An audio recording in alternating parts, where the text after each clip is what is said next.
to a lovely couple this afternoon on Kababayan, LA for Valentine's Day. A very unusual love story, more special, not really uncommon because we see a lot of gay couples making it, but you guys have been together for 35 years, although not married. And I opened the show with that too, Proposition A, gay marriages. Did you ever want to get married, make it official, or is this enough just to be domestic partners, living as domestic partners? Well, after 25 years, we decided when the legal process was available for domestic partnership, we decided, let's make it official. If this is the most that we can get at this stage, then let's go ahead and do it. So we went and did the whole process of formal ceremony. There's pictures of us promenading down the walkway to where we had our commitment ceremony. My family, my close friends were there. Juan's family was there too.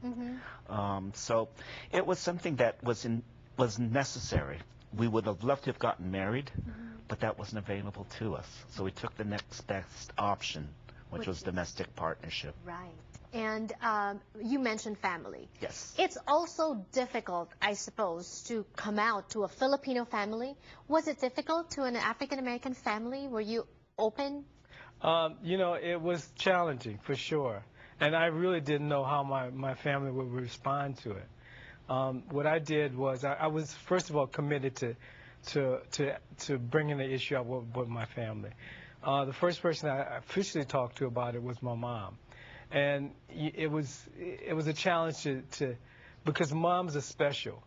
The way I approached it was I had friends in another area.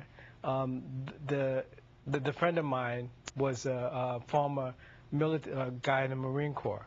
We had served together in the Marine Corps. I got to know his family, helped raise his kids together, and I actually came out to them before I told my family officially. And when my mom visited this couple, I had a conversation with her, and I explained to her how I was so pleased that accepted my sexuality. And this was my way of coming out to her. Right. And then she went back home, and I guess she told, of course, which I expected, your father. Well, this is interesting because later my father came out. I was living in San Francisco at the time. He came out, and I discussed with him an actual relationship I had. Oh, okay. And it was like how guys talk about flings, right? More or less. What do you mean he came out? No, when he came to visit me in San Francisco. I was like, oh, okay, what do you, okay. Oh, no, he was How did they, so by the time that you were ready with Hill and you introduced Gil to them, they already accepted you, they were open? Yes, and it was interesting because the way my brothers and sisters described it after was, my mom came back and said, oh, it was horrible, look, Juan's gay and stuff. And their reaction was, oh, no big deal. Yes. Pretty much it was settled. Because you're still a human being, same person, same inside. Exactly. But what about with you? For myself, it was different. I had to wait for a period of time, no more than probably a couple of years or so. But there was always a scenario whenever we went to family reunions, and I had a big family. The question was always, Gil, when are you getting married? Yes, I get that too. Oh, yes.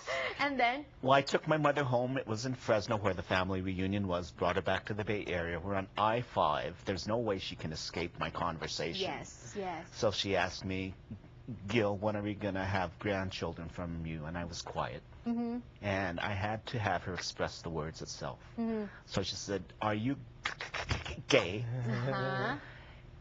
And I said yes, and she let out. The last time I heard a wail like that was at my father's funeral. Oh. So I didn't have to tell my father, but my mother eventually accepted that fact. And from the morals of our background, I wasn't raised Catholic. I was raised a fundamentalist Pentecostal. So that's even just as... Some are even stricter, especially Absolutely. Pentecostal. Yes. They really stick to the Bible, what's in the Bible. That's right. Yeah, and in the Bible there are verses. That's correct. How does that make you feel? For myself, I don't look at the Bible as something that will dictate where my life is. I believe it's in my heart and in my mind and in my convictions and values. And my value says there's nothing wrong with loving someone.